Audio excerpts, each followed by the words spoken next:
عمران خان کی دانستہ یا غیر دانستہ بے ادبی اور گستاخیوں کا دفاع کرنے والے تمام بہنوں اور بھائیوں سے سوال۔ اس نے مزار پر سراسر مشرکانہ سجدہ کیا، آپ نے دفاع کرتے ہوئے اس کو ادب کہا، ہم نے مان لیا۔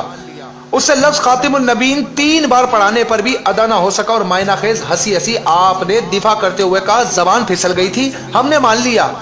اس نے کہا کہ میں اللہ کو ہدایت کرتا ہوں، آپ نے دفاع کرتے ہوئے کہا اس کا یہ مطلب نہیں تھا، ہم خاموش ہو گئے۔ اس نے کہا عیسیٰ علیہ السلام کا تاریخ میں ذکر نہیں ملتا، کم ملتا ہے، آپ نے دفاع کرتے ہوئے کم علمی کہا، ہم نے مان لیا اور ہم خاموش ہو گئے۔ اس نے کہا رسول اللہ صلی اللہ علیہ وآلہ وسلم نے ایک بار کہا کہیں میں پاگل تو نہیں ہو گیا، آپ نے دفاع کرتے ہوئے پھر کم علمی کا کہا، ہم خاموش ہو گئے۔ اس نے کہا کہ اللہ مجھے ایسے تیار کر رہا ہے جیسے نبی کو تیار کیا تھا، آپ نے دفاع کرتے ہوئے تعبیر کی غلطی کا، ہم نے مان لیا۔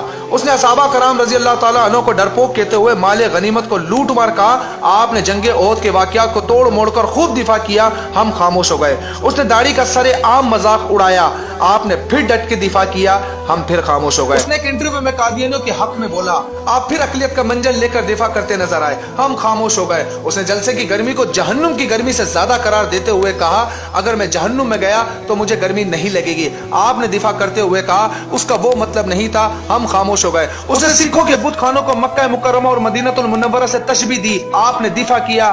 اب اس نبی کریم صلی اللہ علیہ وسلم کی ذات پر اس نے پھر جو لفظ استعمال کیا 2 دن پہلے اسپیچ کے اندر جو کوئی بھی مسلمان ادا نہیں کر سکتا، وہ اس نے استعمال کیا۔ آپ شخصیت پرستی میں اتنے اندھے ہو چکے ہیں، پھر دفاع کرنے لگ گئے، ان للہ و انا الیہ راجعون۔ اب سوال یہ ہے کہ یار کیا آپ مسلمان ہیں؟ اگر جواب ہاں میں ہے تو پیاری بہنوں اور بھائیوں، خدا کے لیے سیاست کو 1 منٹ سائڈ پر رکھتے ہوئے ہم سب صرف مسلمان بن کر سوچیں کہ عمران خان کی ان تمام دانستہ اور غیر دانستہ غلطیوں کو ایک نارمل اور باشعور مسلمان درست سمجھ سکتا ہے؟ یہ سیاسی پارٹی بازی میں دنیا کے 2 ٹکے کی گھٹیا دلائل دے کر دفاع کر سکتا ہے؟ خدا کے لیے جان رب کو دینی ہے جس نے پیدا کیا ہے، سیاسی وابستگی اور معاملہ ضرور کرو لیکن خدا کے لیے سچ کو سچ اور غلط کو غلط کہنا سیکھو۔ روز محشر آپ کو دنیا کی یہ 2 ٹکے کی سیاسی وابستگی کام نہیں دینے والی، بلکہ آپ کا خالص ایمان اور اعمال کام آئیں گے، اور نبی مہربان صلی اللہ علیہ وآلہ وسلم کی شفاعت نے ہی بچانا ہے۔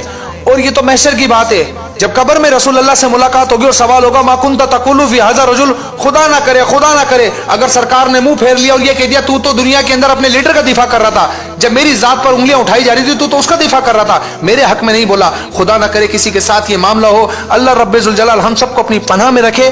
جزاک اللہ و خیرہ۔ میری اس ویڈیو کو دیکھنے کے بعد کھلے ذہن سے سوچیے گا ضرور اور اس کے بعد دعا ضرور کیجیے کہ اللہ مجھے اور آپ سب کو اور ہم سب کو ہدایت نصیب